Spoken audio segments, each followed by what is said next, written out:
So we need to practice the presence of God Jadi kita perlu melatih tentang in order menikmati for us to kehadiran Allah, have this intimate relationship with Him. supaya kita bisa membangun kedekatan dengan Allah. The second Yang kedua, karakter, yang kedua and that is humility. adalah kerendahan hati. So another outstanding trait of Moses is his humility. Sifat yang menonjol pada Musa yang lain adalah kerendahan hati. Moses was called by God to lead a stubborn and faithless people. Musa ditugaskan oleh Allah untuk menuntun satu bangsa yang keras kepala dan tidak setia. These people always complained, grumbled, or questioned his authority. Orang-orang ini selalu mengeluh, bersungut-sungut, dan mempertanyakan otoritas. They were hardly out of Egypt when they started complaining. Belum jauh dari Mesir mereka sudah mulai mengeluh. So we read here in Exodus 14 Kita lihat di dalam Keluaran 14, that when they were facing the Red Sea, ketika mereka berhadapan dengan Laut Merah, the people cried out and complained to Moses. mereka berteriak-teriak dan mengeluh kepada Musa. Let's read verse 11. Mari kita baca ayat 11. They said to Moses, "Was it because there were no graves in Egypt that you brought us to the desert to die? What have you done to us by bringing us out of Egypt? Didn't we say to you in Egypt, 'Leave us alone, let us serve the Egyptians'? It would have been better for us to serve the Egyptians than to die in the desert." Mereka berkata kepada Musa, "Apakah karena tidak ada kuburan di Mesir, maka engkau membawa kami untuk mati di padang gurun ini? Apakah yang kau perbuat ini terhadap kami dengan membawa kami keluar dari Mesir? Bukankah ini telah kami katakan kepadamu di Mesir? Janganlah mengganggu kami, dan biarlah kami bekerja pada orang Mesir. Sebab lebih baik bagi kami untuk bekerja pada orang Mesir daripada mati di padang gurun ini." Then in the next chapter, after they have crossed the Red Sea, Pada pasal berikutnya setelah mereka menyeberang Laut Merah, in Exodus chapter 15 verse 24, pasal 15 ayat 24, they ran out of water. mereka kehabisan air. So the people, it says here, grumbled against Moses, saying, "What are we to drink?" Maka orang-orang itu mulai bersungut-sungut dan bertanya kepada Musa, "Apa yang harus kami minum?" In the next chapter, they ran out of food. Pada pasal berikutnya mereka kehabisan makanan So they grumbled against Moses again. dan mereka bersungut-sungut kepada Musa sekali lagi. So the Lord sent manna and quail. Maka Allah mengatakan bahwa mana dan puyuh, They longed for the flesh pots of Egypt. mereka menginginkan apa yang ada di Mesir, bagian-bagian kedagingan yang ada di Mesir. They said that their life would have been much better in Egypt. Mereka berkata bahwa lebih baik mereka hidup di Mesir. Of course, they were slaves there, Tentu saja mereka budak di but they sana, had food. tapi mereka punya makanan. Here they were free, but then they were hungry. Di sini mereka merdeka, tapi mereka lapar. But not only did they complain against hunger and thirst, Tapi mereka bukan hanya komplain, mengeluh terhadap lapar dan haus. they also complained against their hardship. Mereka juga mengeluh tentang kesulitan. That's what we read in Numbers chapter 11. Itu sebabnya kita lihat di Bilangan 11. It says here, "Now the people complained about their hardships in the hearing of the Lord." Itu sebabnya disebutkan di situ bahwa maka umat Allah, maka mereka mengeluh terhadap kesulitan yang mereka alami. After the Lord gave them manna and quail, they got fed up. Sesudah Tuhan memberikan mana dan burung puyuh, maka mereka mulai merasa bosan. So they craved for meat, for vegetables, for garlic and onions. Mereka mulai menginginkan ada daging, ada mentimun, ada bawang. In the midst of all these complaints, Moses remained humble.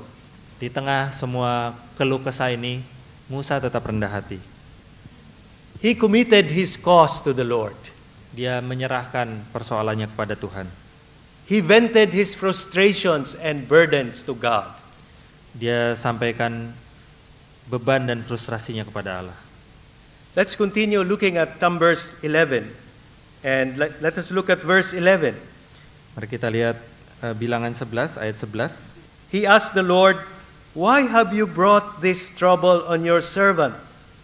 What have I done to displease you, that you put the burden of all these people on me? Did I conceive all these people? Did I give them birth? Why do you tell me to carry them in my arms, as a nurse carries an infant, to the land you promised on oath to their forefathers? Where can I get meat for all these people? They keep wailing to me, 'Give meat to eat.' I cannot carry all this by myself. The burden is too heavy for me." Ayat 11, lalu berkatalah Musa kepada Tuhan, "Mengapa kau perlakukan hambamu ini dengan buruk? Dan mengapa aku tidak mendapat kasih karunia di matamu? Sehingga engkau membebankan kepadaku tanggung jawab atas seluruh bangsa ini. Akukah yang mengandung seluruh bangsa ini? Atau akukah yang melahirkannya? Sehingga engkau berkata kepadaku, pangkulah dia seperti pak pengasuh memangku anak yang menyusu, berjalan ke tanah yang kau janjikan, dengan bersumpah kepada nenek moyangnya. Dari manakah aku mengambil daging untuk diberikan kepada seluruh bangsa ini? Sebab mereka menangis kepadaku dengan berkata, berilah kami daging untuk dimakan. Aku seorang diri, tidak dapat memikul tanggung jawab atas seluruh bangsa ini, sebab terlalu berat bagiku." The ability to bring before God one's frustrations and burdens is key to being humble. Kemampuan untuk membawa frustrasi dan beban-beban di hadapan Allah adalah kunci untuk bisa menjadi rendah hati. In answer to Moses' cry for spiritual support, God took some of the spirit in him and gave it to the 70 elders. Sebagai jawaban atas teriakan Musa memohon dukungan rohani, maka Tuhan mengambil sebagian dari roh Musa dan memberikannya kepada 70 orang penatua.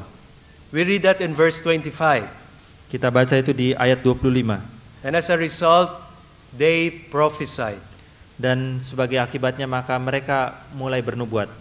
However, we read here that there were 2 men who were part of the elders, but who were not in the tent. Tapi ada 2 orang dari para penatua ini yang tidak ada di dalam kemah pertemuan.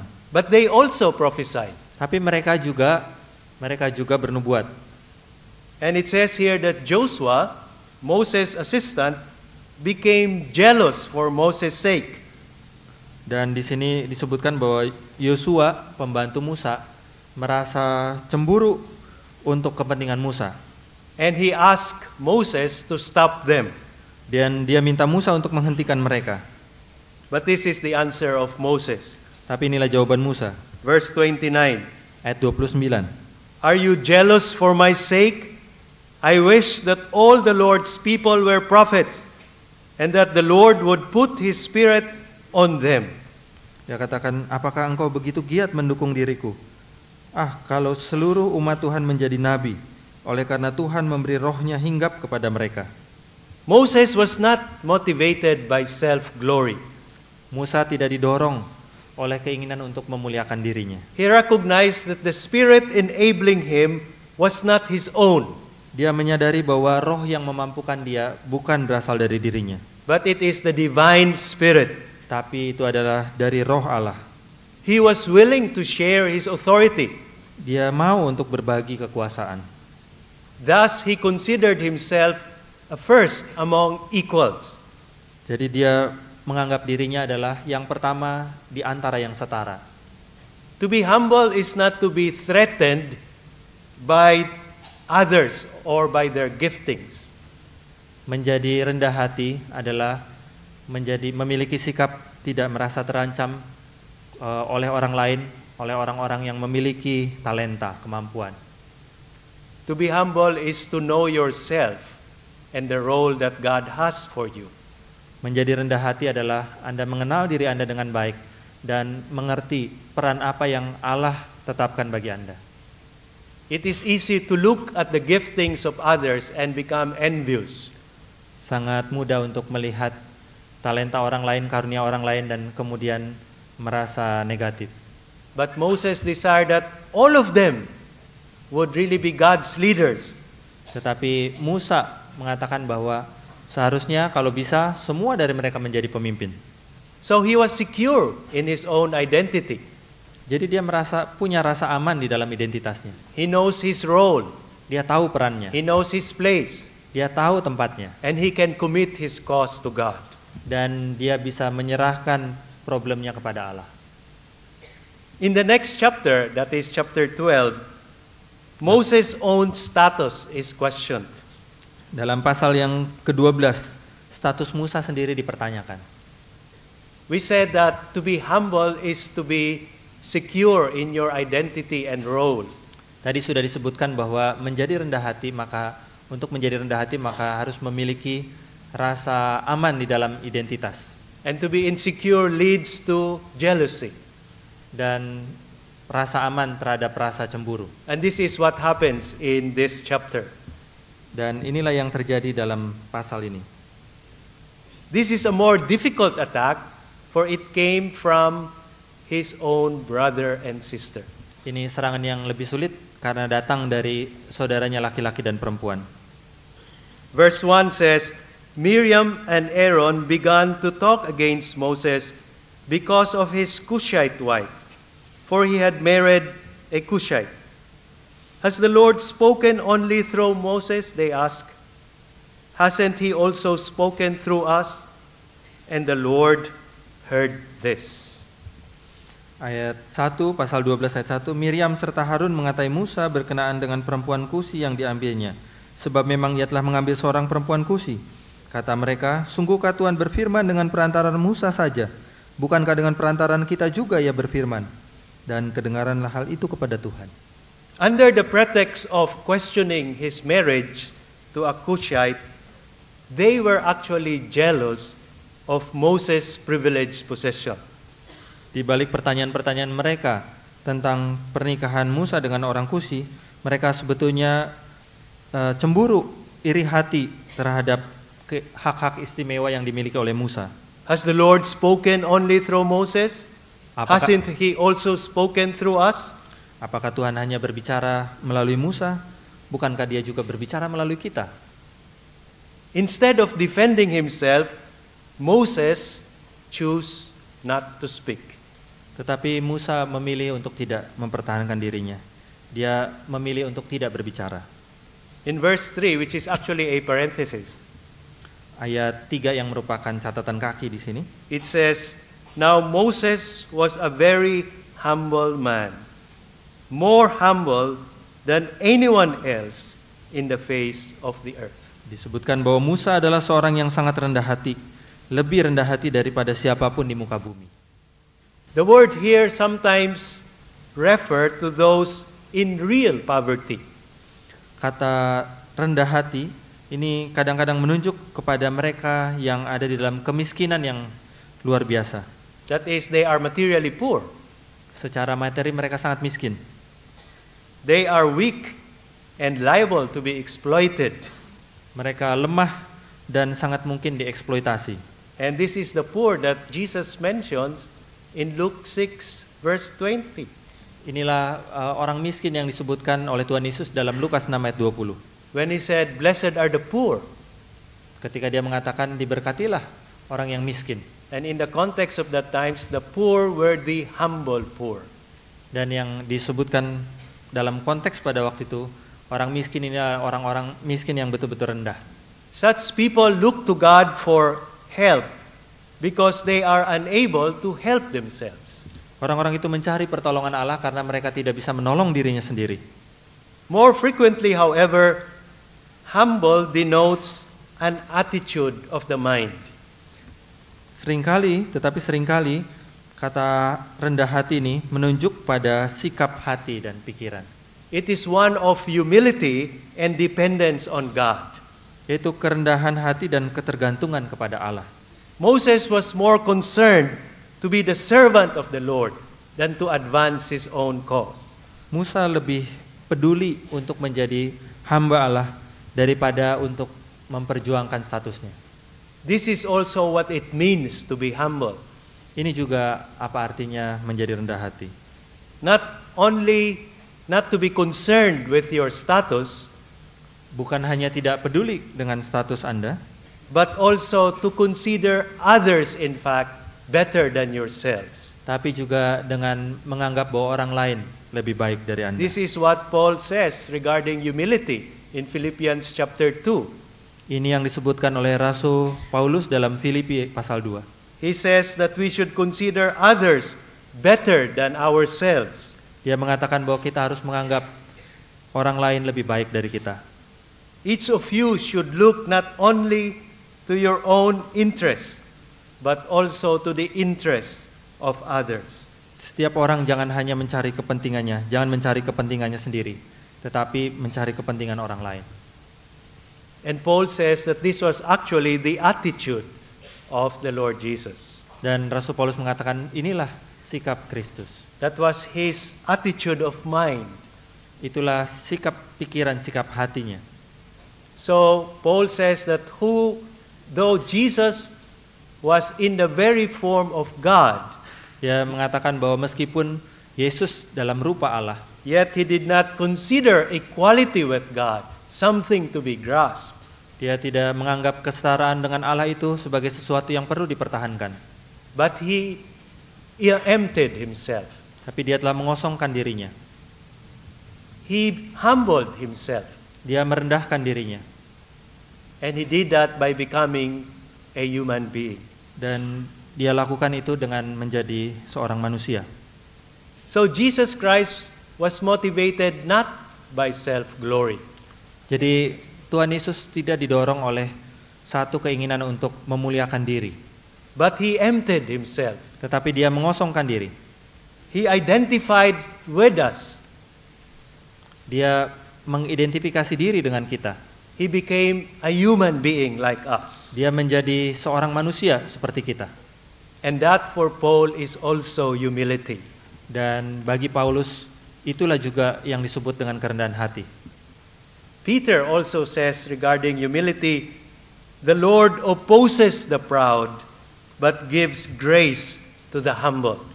Petrus berkata tentang kerendahan hati ini, dia katakan bahwa Tuhan menentang orang-orang yang sombong, tetapi memberikan kasih karunia kepada mereka yang rendah hati. And this the Lord did to Moses and to Miriam and Aaron. Inilah yang dilakukan Allah kepada Musa, Miriam, dan Harun. He opposed their pride and jealousy. Dia menentang iri hati mereka, kecemburuan mereka, The Lord kesombongan mereka. vindicated Moses, Tuhan membenarkan Musa, and he punished Miriam particularly. dan dia menghukum terutama Miriam. Now we do not know why Miriam only was punished by the Lord. Kita tidak tahu kenapa hanya Miriam yang dihukum oleh Allah. Perhaps she was the instigator, Mungkin dia provokatornya, but that is not really our main concern. tetapi bukan itu yang kita pikirkan sekarang. Our concern is that this is a demonstration of the humility of Moses. Yang sedang kita perhatikan adalah tentang demonstrasi dari kerendahan hati Musa. The key to humility, the Apostle Peter says, is to humble yourselves under the mighty hand of God. Menurut Petrus, kunci dari kerendahan hati adalah dengan merendahkan diri di bawah tangan Tuhan yang kuat. So to be humble is to again commit your cause to the Lord. Jadi untuk menjadi rendah hati adalah menyerahkan segala sesuatu kepada Allah. Because in due time, He will exalt you. Karena pada waktunya dia akan meninggikan Anda. That is, He will vindicate you. Dia akan membenarkan Anda. He will honor you. Dia akan menghormati Anda. And that is what we find in Jesus Christ. Itulah yang kita temukan di dalam Tuhan Yesus. After He emptied Himself, Sesudah dia mengosongkan dirinya, after He humbled Himself by becoming a human being like us, sesudah dia merendahkan diri dengan menjadi seorang manusia seperti kita, then He gave His life on the cross. dan memberikan hidupnya di kayu salib. But then from that depth of being a servant, Tetapi dari kedalaman di mana dia memberikan dirinya untuk menjadi seorang pelayan, God lifted him up. Allah mengangkat dia, God highly exalted him. mengangkat dia dengan sangat tinggi, mempermuliakannya. Not only was he raised from the dead, Bukan hanya dibangkitkan dari kematian, but then every knee shall bow before him, tapi setiap lutut akan bertelut di hadapannya, and every tongue confess that he is Lord. dan segala lidah akan mengaku bahwa dialah Tuhan. So that is the pattern. Itulah polanya. The way to glory is through the path of humility. Jalan menuju kepada kemuliaan adalah kerendahan hati. Jesus so humbled himself by giving himself, by emptying himself. Tuhan Yesus sangat merendahkan diri dengan mengosongkan dirinya. He humbled himself under the mighty hand of God. Dia merendahkan diri di bawah tangan Tuhan yang kuat. And in due time, God lifted him up. Dan pada saatnya Allah mengangkat dia. This verse became meaningful to me personally recently. Ayat-ayat ini belakangan menjadi bermakna bagi saya. A few months ago, my courses were evaluated for graduation. Beberapa bulan yang lalu, mata kuliah yang saya ambil dievaluasi dalam rangka mempersiapkan untuk kelulusan. And I discovered that I had a grade in a course which I took 4 years ago. I had no grade in a course which I took 4 years ago. A seminary where I cross-enrolled. Dan itu terjadi di seminari di mana saya kuliah pada waktu itu. So I talked to the registrar of this seminary. Jadi saya bicara kepada registrar bagian administrasi di seminari ini. And he advised me to go to the instructor to talk to him. Dan dia menyarankan supaya saya bicara kepada instruktur atau dosen mata kuliah tersebut. Now this was a Catholic seminary. Ini satu seminari Katolik. Now I have to go there because I have to take Latin. Saya harus pergi ke sana karena saya harus belajar bahasa Latin. But I also took another subject. Tapi saya juga ambil mata kuliah yang lain. And this was a philosophy subject. Ini adalah mata kuliah filosofi. And my teacher was a priest. Dan dosen saya adalah seorang imam. So when I went to him and asked him for my grade, Dan ketika saya datang untuk meminta nilai saya, he said I was not in the class list. dia katakan, kamu tidak ada dalam daftar mahasiswa pada waktu itu. So my world caved in. Jadi I was frustrated. saya tidak bisa berkata apa-apa dan saya merasa frustrasi. So I thought that would be the end of my dream of graduating. Jadi saya berpikir, wah nggak bisa lulus nih. So I pleaded with him. Jadi saya memohon kepadanya. I asked that he should give me a consideration. Saya mohon kepada dia untuk memberikan pertimbangan khusus. And I was rather persistent with it. Dan saya cukup ngotot dengan itu. And so one time I think because I was persistent, he got irritated. Dan mungkin karena saya ngotot pada waktu itu, maka dia mulai merasa terganggu. And I couldn't believe what he said. Saya tidak percaya apa yang kemudian dia katakan. Because if I were to translate it in English, he said it in Tagalog, but the English translation says, I was a pest. It means an insect which keeps bothering you. Oh, serangga yang terus mengganggu. And I couldn't believe what I heard. Saya tidak bisa percaya dengan apa yang saya Coming dengar. from the mouth of a priest. Datang dari mulut seorang pastor. I was really humiliated. Saya sangat direndahkan pada waktu itu. And so after that, I just turned my Bible Kemudian saya membuka Alkitab pada waktu itu. and I read 1 Peter chapter 5. Dan saya membaca 1 Petrus 5. And this was the verse that God gave me. Dan inilah ayat yang Tuhan berikan bagi saya. Humble yourselves under the mighty hand of God, Rendahkanlah dirimu di bawah tangan Tuhan yang that He kuat. may lift you up in due time. Maka dia akan meninggikanmu pada waktunya. I realized that I was getting anxious, Saya menyadari bahwa pada waktu itu and it has affected my own state of being. saya merasa cemas dan itu mengganggu saya. And so the Lord reminded me that I should commit my cause to Him. Dan Tuhan mengingatkan supaya saya menyerahkan problem saya di hadapannya. So I stopped bothering the priest. Jadi saya mulai berhenti mengganggu dia. I just prayed that the Lord will take care of him. Saya hanya berdoa supaya Tuhan memperhatikan dia. And true enough, after some time, he really gave me a grade. Dan ternyata setelah beberapa saat kemudian dia memberikan nilai kepada saya. So at last I was able to graduate. Akhirnya saya bisa lulus. Let's move on to the third and last quality or trait of Moses.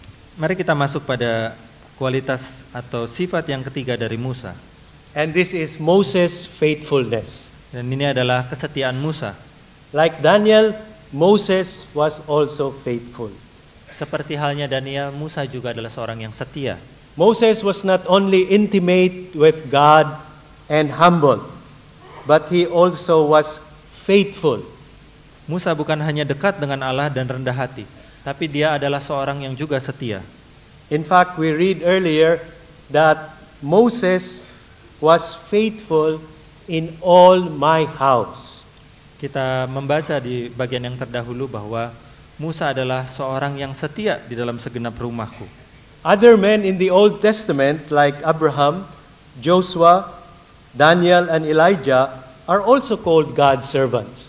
Orang-orang lain, tokoh-tokoh lain dalam perjanjian lama seperti Abraham, Yosua, Daniel, dan Elia, mereka hanya disebut sebagai hamba-hamba Allah.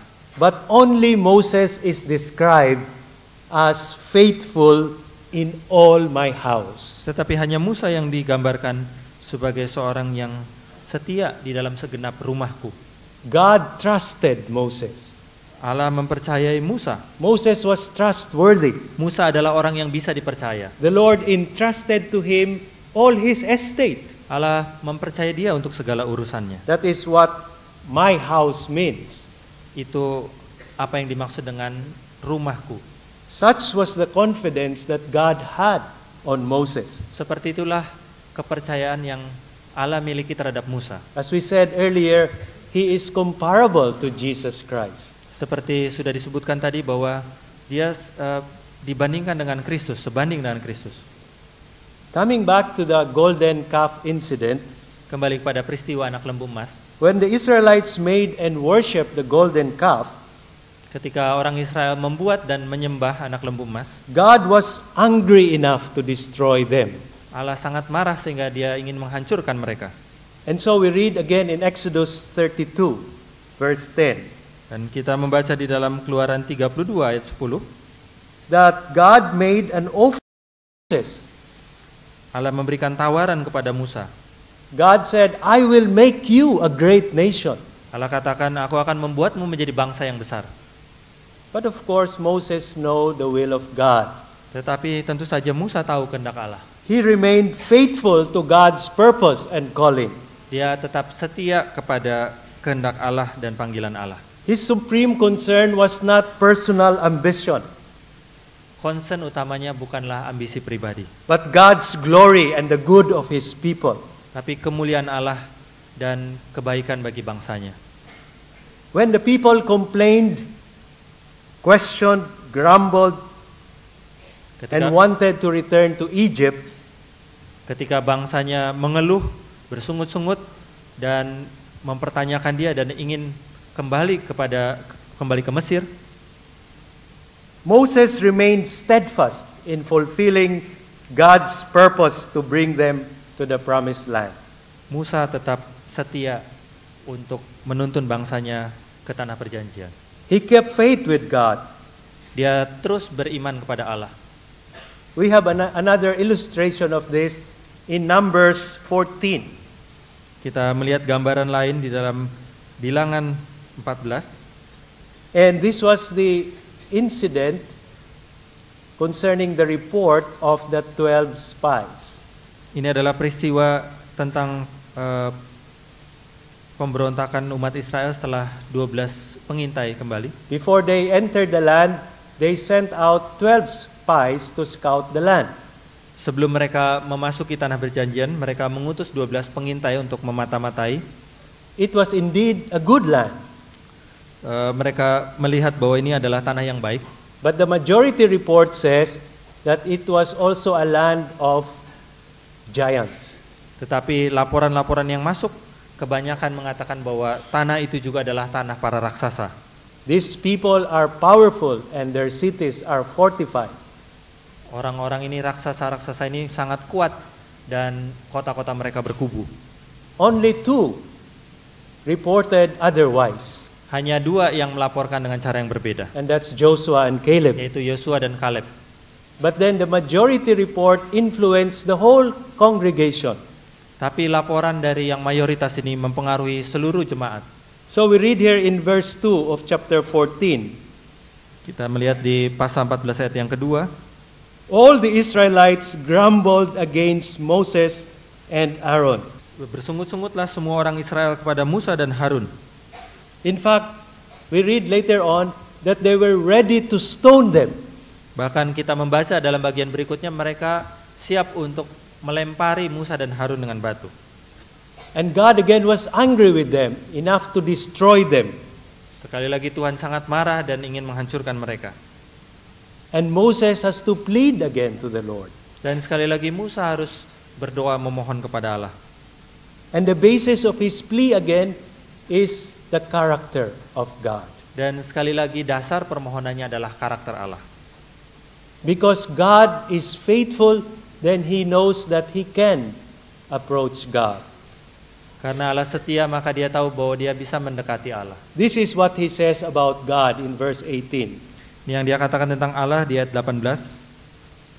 The Lord is slow to anger, abounding in love, and forgiving sin and rebellion.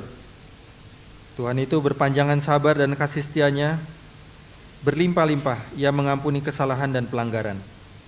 And so on this basis, God pleaded again. Moses pleaded again. Jadi atas dasar ini Musa memohon lagi. Moses pleaded that they should be spared because he is a faithful God.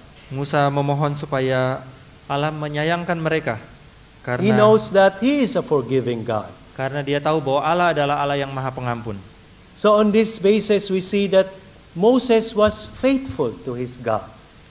Jadi dari sini kita bisa melihat bahwa Musa adalah orang yang setia kepada Allah. Moses was a faithful servant. Musa adalah hamba Allah yang setia. Towards the end of their journey, they were about to cross the Jordan into the promised land. Di akhir perjalanan mereka hampir menyeberangi sungai Yordan untuk masuk ke tanah perjanjian. And Moses wanted very much to cross the Jordan and to see the land. Musa sangat ingin untuk melintasi sungai Yordan untuk melihat tanah perjanjian. He wanted to witness the end of the great journey which began under his leadership. Musa ingin menyaksikan akhir perjalanan dari satu perjalanan yang mulia yang dia pimpin. But there was one incident which disqualified him. Tapi ada satu peristiwa yang membuatnya terdiskualifikasi. In Numbers 20 we read of this incident. Dalam bilangan yang ke-20 kita melihat peristiwa ini. The people were complaining again. Orang-orang mulai mengeluh lagi. They ran out of water. Mereka kehabisan air. And so they complained and grumbled against Moses. Jadi mereka mulai mengeluh dan bersungut-sungut kepada Musa. It says here in verse 3, they quarreled with Moses and said, if only we had died when our brothers fell dead before the Lord. Why did you bring the Lord's community into this desert, that we and our livestock should die here? Ayat 3 dia dikatakan di situ, dan bertengkarlah bangsa itu dengan Musa.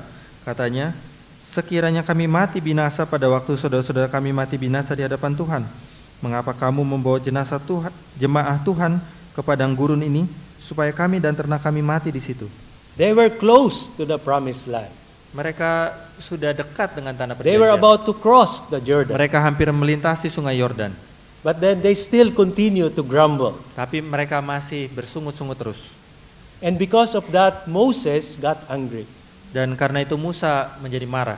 Although we are not told about that here, Meskipun tidak disebutkan di sini, but we know that he got angry. tapi kita tahu dia menjadi marah. Because we read here from verse 9, Karena disebutkan di ayat 9, that he took his staff in the Lord's presence, from the Lord's presence, and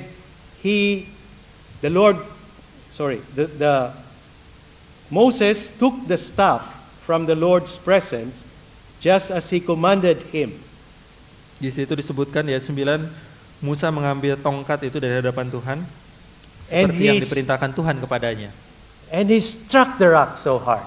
Dan dia memukul batu karang itu dengan sangat And keras. water came out of the rock. Dan air keluar dari batu karang. But then in verse 12 it says, the Lord said to Moses and Aaron, because you did not trust in me enough to honor me as holy in the sight of the Israelites, you will not bring this community into the land I give them.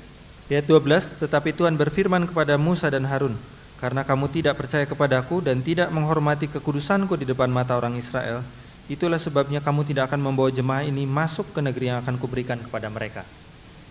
So Moses was also weak like us. Jadi Musa lemah sama seperti kita. As we see yesterday, he was also an ordinary person. Seperti yang kita lihat kemarin, Musa hanyalah seorang manusia biasa. But as F.B. Meyer says, they were ordinary people like us except for their faith. Tetapi seperti yang dikatakan F.B. Meyer, mereka adalah orang-orang biasa seperti kita, kecuali iman mereka kepada Allah. So in a fit of anger, Moses disqualified himself. Jadi di puncak kemarahannya, maka Musa mendiskualifikasikan dirinya sendiri. He pleaded with God. Dia memohon kepada Allah. But this is one of those rare instances when God said no. Tetapi inilah salah satu dari peristiwa yang jarang di mana Allah mengatakan tidak kepada Musa. Most of his prayers were answered by God. Kebanyakan doanya dijawab oleh Allah. Whenever he interceded for the people, God would relent. Setiap kali dia berdoa syafaat untuk bangsanya, maka Allah mengabulkannya. But when it came to his own case, God said no. Tapi ketika itu menyangkut dirinya, maka Allah mengatakan tidak. And I think it must have hurt Moses so much. Saya rasa itu menyakiti hati Musa sedemikian rupa. If you turn with me to Deuteronomy chapter 3, Kalau Anda lihat dalam Ulangan pasal 3, we read here the kind of feeling that Moses has regarding this. kita melihat semacam perasaan Musa tentang hal ini. Chapter 3, starting with verse 23. Pasal 3 ayat 23. At that time I pleaded with the Lord, O sovereign Lord, you have begun to show to your servant your greatness and your strong hand. For what God is there in heaven or on earth who can do the deeds and mighty works you do? Let me go over and see the good land beyond the Jordan, that land, that fine hill country and Lebanon. Ayat 23, juga pada waktu itu aku mohon kasih karunia daripada Tuhan, demikian. Ya Tuhan Allah, Engkau telah memperlihatkan kepada hamba-Mu ini kebesaran-Mu dan tangan-Mu yang kuat. Sebab Allah manakah di langit dan di bumi yang dapat melakukan perbuatan perkasa seperti Engkau? Biarlah aku menyeberang dan melihat negeri yang baik, yang di seberang sungai Yordan, tanah pegunungan yang baik itu dan gunung Libanon. Verse 26, but because of you, the Lord was angry with me and would not listen to me. That is enough, the Lord said. Do not speak to me anymore about this matter. Ayat 26, tetapi Tuhan murka terhadap aku oleh karena kamu dan tidak mendengarkan permohonanku. Tuhan berfirman kepadaku, cukup, jangan lagi bicarakan perkara itu dengan aku. God seemed very stern to Moses at this time. Tampaknya Allah bersikap sangat keras kepada Musa saat ini. He said, enough, Dia katakan enough cukup, of this talk. cukup, jangan lanjutkan pembicaraan. You will not enter the land, Engkau tidak akan masuk tanah perjanjian. but I will allow you to see the land from a distance. Tapi aku akan mengizinkan engkau untuk melihat tanah perjanjian dari jauh. And so we read in the end of Deuteronomy that God brought him to Mount Pisgah. Jadi kita melihat di dalam kitab Ulangan ini bahwa kemudian Allah membawa Musa ke satu gunung. And there he only saw the promised land.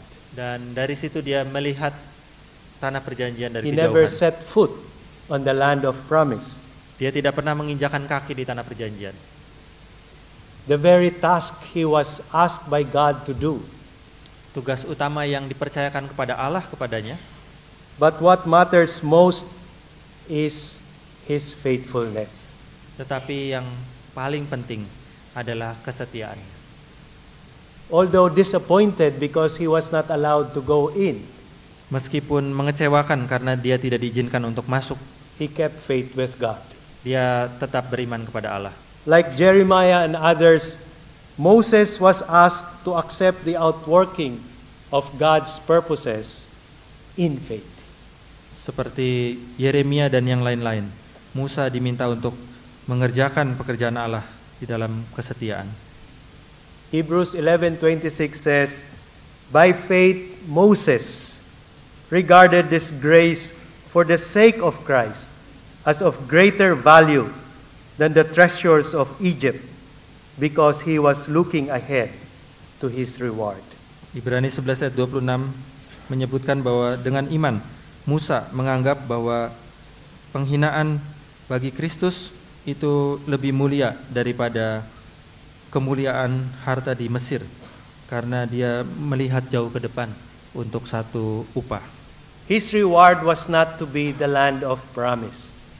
Upahnya bukanlah tanah perjanjian. His reward was ultimately the Lord himself.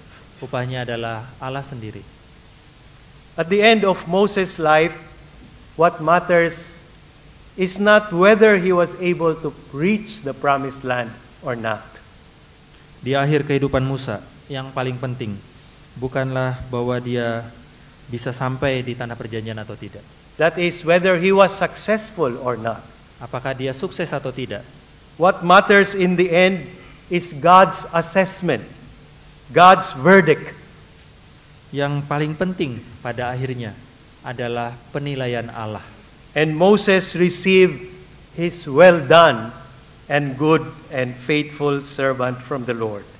Dan Musa menerima pujian, "Engkau hambaku yang baik dan setia." We read this in Deuteronomy chapter 34, Kita- verses 10 to 12. Verse 10, Deuteronomy 34. Ulangan 34 ayat Since 10. then, no prophet has risen in Israel like Moses, whom the Lord knew face to face, who did all these miraculous signs and wonders the Lord sent him to do in Egypt, to Pharaoh and to all his officials and to this whole land. For no one has ever shown the mighty power or performed the awesome deeds that Moses did in the sight of all Israel. Seperti Musa yang dikenal Tuhan dengan berhadapan muka, tidak ada lagi nabi yang bangkit di antara orang Israel. Dalam hal segala tanda dan mujizat yang dilakukannya atas perintah Tuhan di tanah Mesir, terhadap Fir'aun dan terhadap semua pegawainya dan seluruh negerinya, dan dalam hal segala perbuatan kekuasaan dan segala kedahsyatan yang besar yang dilakukan Musa di depan seluruh orang Israel. Moses was truly a great prophet of God. Musa betul-betul adalah seorang nabi yang besar dari Allah. He possessed intimacy of fellowship with God.